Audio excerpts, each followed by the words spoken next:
Hivi sasa ni karne ya sayansi na teknolojia, karne ambayo imejaa ubunifu, uvumbuzi, ushindani na fikra nyingi za kibepari. Lakini ni karne ambayo imerahisisha maisha kwa namna moja au nyingine kwa kiasi kikubwa sana. Ni karne ambayo hata kwa mtu mvivu anaweza kuwa milionea.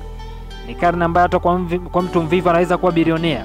Kwani ni karne ambayo ukiweza kuitumia teknolojia vizuri, unaweza kutimiza malengo yako ukiwa umelala chumbani kabisa. Ni karne iliyojaa ubunifu na uvumbuzi na ushindani wa hali ya juu.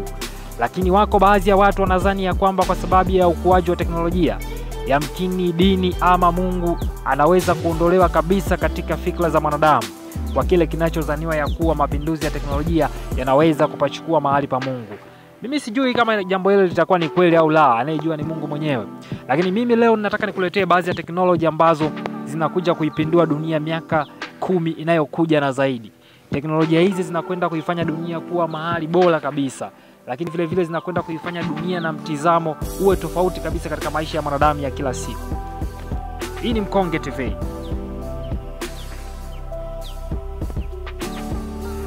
Moja kati ya teknolojia ambazo zinakuja kuibadilisha dunia yetu na mtizamo wa watu ni teknolojia ambayo kwa hivi sasa imeanza kupata umaarufu sana, inayojulikana kwa jina la Artificial Intelligence, ama kwa Kiswahili akili bandia. Teknolojia hii ni teknolojia kubwa kabisa ambayo inasemekana ndio teknolojia ambayo inaweza ikawa teknolojia kubwa kuliko teknolojia zote kwa karne hii ya 21. Kwani ni teknolojia ambayo inatumia mifumo ya kompyuta ama roboti ambao wanakuwa wana uwezo sawa na binadamu ama kuzidi uwezo wa binadamu. Yaani maana yake ni program zilizo ndani ya kompyuta zilizowekewa uwezo wa kiakili ama uwezo wa utambuzi na hisia yamkini kuliko hata mwanadamu mwenyewe. Nafikiri wale watazamaji wa movie wamekwisha kuona vitu kama hivyo, wamekwisha kuona baadhi ya movie ambazo maroboti wanapigana na binadamu ama vita kati ya maroboti na binadamu. Sasa hiyo ni moja tu ya mifano ya science fiction ambao walikuwa wakijaribu kutabiri ama kubashiri technologies zinazokuja kwa miaka ya baadaye. Technologies za akili bandia.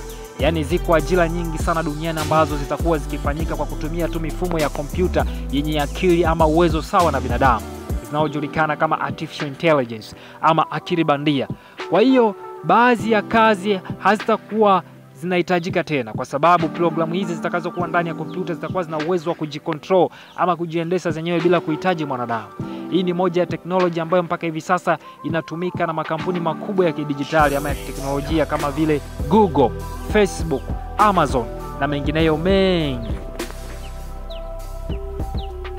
Moja ya teknolojia nyingine ambayo pia inakuja kuitikisa dunia yetu kwa miaka ya hivi karibuni ama katika karne ya 21 ni teknolojia inayojulikana kwa jina la Internet of Things ama mtandao wa vitu vyote. Yaani maana yake vitu karibu vyote ulimwenguni vinakwenda kuunganishwa na mtandao ambao hivi sasa ndio mtandao mkubwa sana duniani unaojulikana kama web ama internet. Mtandao huu unakwenda kuunganisha vitu vyote ambavyo vipo katika mfumo wa smart, yani smartphone yako na TV yako na vitu vingine vyote ambavyo vinaweza vikaunganishwa na wifi ama internet. Utaweza kutumia data kwa kutumia vitu vyote vyenye mfumo wa internet. Hii ni moja ya teknoloji kubwa sana ambayo inakwenda kudominate karne hii. Lakini pia teknoloji nyingine ambayo itakuwa na uzito sana katika karne hii tunaoishi ni teknolojia inayojulikana kwa jina la blockchain ama cryptocurrency. Teknolojia hii nayo ni mpya kabisa katika zama hizi tunazoishi, lakini ni teknolojia yenye nguvu na inayokuja kwa kasi sana. Na baadhi ya nchi kama Nigeria kwa bara la Afrika hivi sasa ni teknolojia ambayo imekuwa ina nguvu sana. Hii ni teknolojia ambayo imebezi sana katika pesa za mtandao, yani pesa za kielektroniki, pesa za namba ama taarifa za mtu binafsi ambazo amekuwa ameziingiza kidijitali pasipo kuingiliwa na mtu yoyote yule. Yaani zinakuwa ni taarifa za mtu binafsi ambazo zipo katika mfumo wa kidijitali, lakini taarifa hizo zinakuwa encrypted, yani kwa maana ya kwamba zinakuwa ni personal kiasi kwamba hakuna mtu yoyote hata mhalifu wa mtandao anaweza kuingilia taarifa hizi. Hii ni teknolojia inayojulikana kwa jina la blockchain ama cryptocurrency. Yaani ni pesa za mtandaoni. Ni teknolojia ambayo katika mataifa yaliyoendelea kama Marekani, Canada na kwingineko tayari teknolojia inafanya kazi, lakini kwa nchi zinazoendelea kama taifa letu ni teknolojia ambayo hivi sasa pia imeanza kuingia nchini. Lakini moja ya teknolojia ambayo inaweza ikaichukua karne ya 21 kwa kuwa tunakoelekea tunakwenda kutumia fedha za kielektroniki ama fedha za nambari, si fedha za noti. Kwa blockchain ni teknolojia ambayo inakwenda kuitikisa dunia.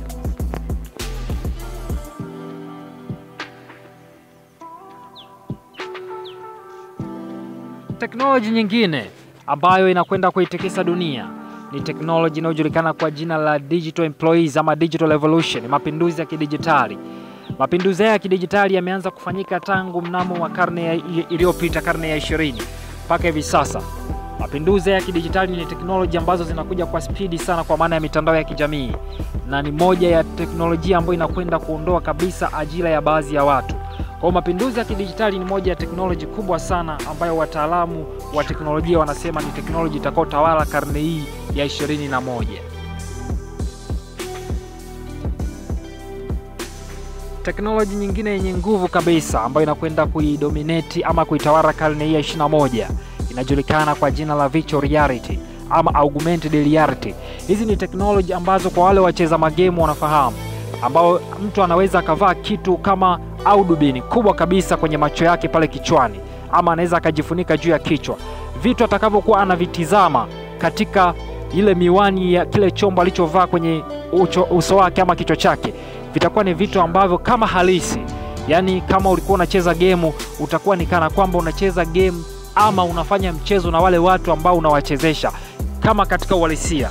Kama lile game lilikuwa linahusu michezo ya basket, basi utakuwa unaona wale watu katika viwanja halisi kabisa unavyovifahamu. Hii ni teknolojia inayojulikana kwa jina la virtual reality, na hiyo ni teknolojia kubwa sana ambayo inakwenda kuunganishwa na internet hivi karibuni. Teknolojia nyingine yenye nguvu kabisa inayokuja kuitawala dunia ni teknolojia inayojulikana kwa jina la 3D printing. Hii ni aina mpya kabisa ya teknolojia ambayo inakwenda kuwa na nguvu kabisa kwa karne hii ya 21 na kwenda kuibadilisha dunia yetu. Yaani ni teknolojia ambayo mtu anaweza kuprinti kitu chenye umbo linaloshikika. Tumezoea ya kwamba mtu anakuprintia karatasi. Sasa mtu atakwenda kukuprintia kiatu chako unachovaa kulingana na namba ya mguu wako ama size ya mguu wako. Mtu atakwenda kuprinti sofa lako, mtu atakwenda kuprinti box lako, mtu atakwenda kuprinti saa yako. Hii ni teknolojia inayojulikana kwa jina la 3D printing. Hii nayo ni teknolojia ambayo itakuwa ina nguvu sana kwa karne hii ya 21 na kwenda kubadilisha kabisa maisha ya mwanadamu katika karne hii ya 21. Teknolojia nyingine yenye nguvu kabisa inayokwenda kuibadilisha dunia yetu ni teknolojia inayojulikana kwa jina la metaverse. Nafikiri kwa watumiaji wa WhatsApp pale chini sasa utaona kuna neno limeandikwa from Facebook. Zamani ilikuwa imeandikwa from Facebook, lakini sasa imeandikwa from Meta. Hii ni moja ya ishara ya kwamba sasa tumeingia katika zama hizo za metaverse. Ni moja ya mtandao wa kijamii unaokuja kuwa na nguvu sana katika karne hii ya 21. Metaverse ndio mtandao unaofuata baada ya mitandao ya kijamii kama Instagram, Facebook na WhatsApp. Kwa ni moja ya teknolojia inayokwenda kuwa na nguvu sana katika karne hii tunayoishi.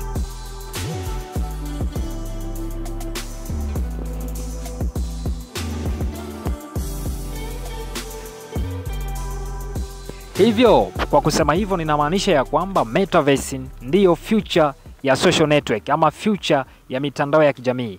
Metaverse utakuwa unazungumza na watu ambao si binadamu kama binadamu wenzio, lakini katika uhalisia kama ambavyo unachati na watu hivi sasa WhatsApp, Facebook na kadhalika. Lakini teknolojia nyingine ambayo inasemekana itakuwa ni teknolojia yenye nguvu sana kwa karne hii ya 21 na miaka 1000 ijayo ni teknolojia hii ambayo mpaka sasa tunaitumia mimi na wewe, inayojulikana kwa jina la internet ama mtandao wa website. Hii ndio teknolojia ambayo inasemekana na wataalamu wa teknolojia ya kwamba ni millennium technology, yani teknolojia ya miaka zaidi ya 1000 ijayo. Wataalamu wa mambo wanasema internet inawezekana ikawa ni teknolojia ambayo inaweza ikakaa kwa miaka zaidi ya 1000 kwa vizazi na vizazi mpaka mwaka 3000 na kuendelea, ndio teknolojia hii inaweza ikawa imepitwa na wakati.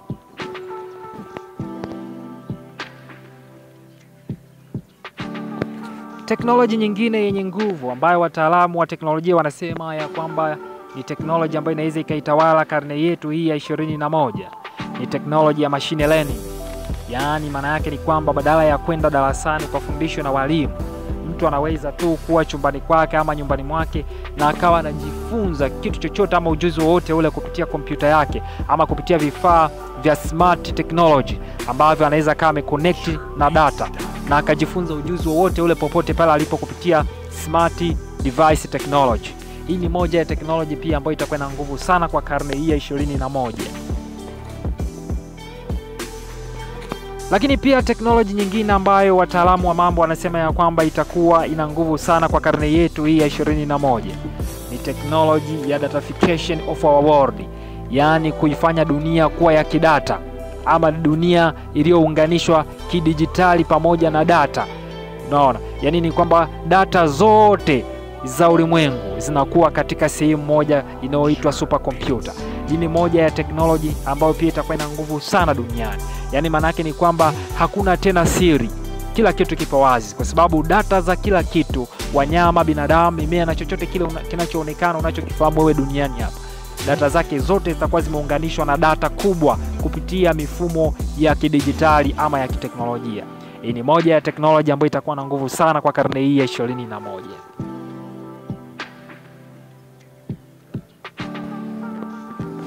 Lakini pia teknolojia ambayo itakuwa ina nguvu sana kwa karne hii ya 21 ni teknolojia ya genetic editing ama synthetic biology, ambapo binadamu sasa amefikia hatua ya kuweza kubadilisha genes ama vinasaba vya binadamu mwenzake.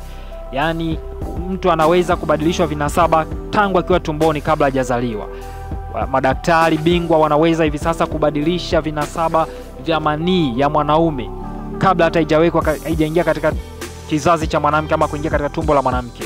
Lakini vile vile wanaweza kubadilisha vinasaba vya mtoto ama binadamu akiwa bado tumboni mwa mama yake.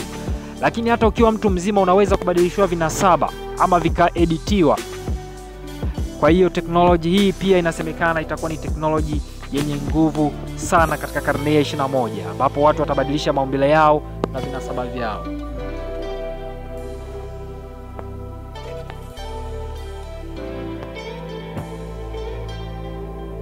Teknoloji nyingine ambazo zitakuwa zina nguvu kwa karne ya 21 ni teknoloji ya 5G pamoja na 6G, 5 generation pamoja na 6 generation.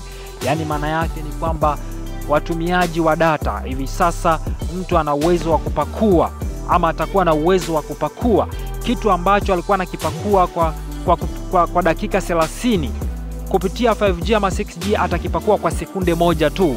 Hii 5G maana yake ni 5 generation na 6G maana yake ni 6 generation. Yaani ni vizazi vya internet ama vizazi vya mtandao.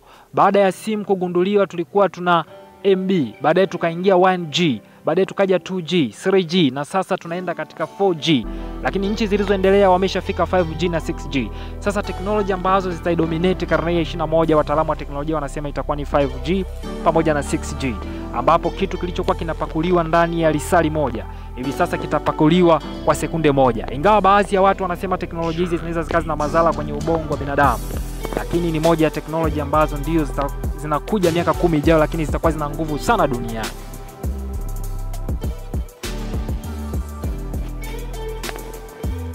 Teknoloji nyingine inayokuja na itakuwa ina nguvu sana kwa karne hii ya 21 ni teknoloji inayojulikana kwa jina la maroboti na automation. Hii inafanana sana na artificial intelligence. Teknoloji hizi ni mfumo wa maroboti, yani watu walio mfano wa binadamu ambao watakuwa wana utendaji sawa na binadamu. Watakuwa wana mfumo sawa na binadamu. Tofauti wao tu ni pumzi na uwezo wa kufikiri.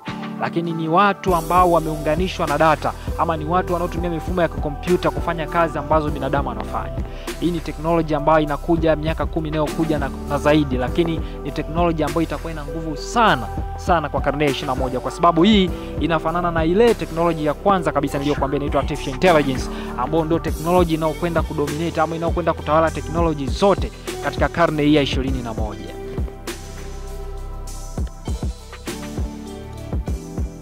Wewe unafahamu nini kuhusu teknolojia? Je, haya yote ndio yaweka ulikuwa unayafahamu? Na kama ulikuwa unayafahamu, una kipi cha kuongezea?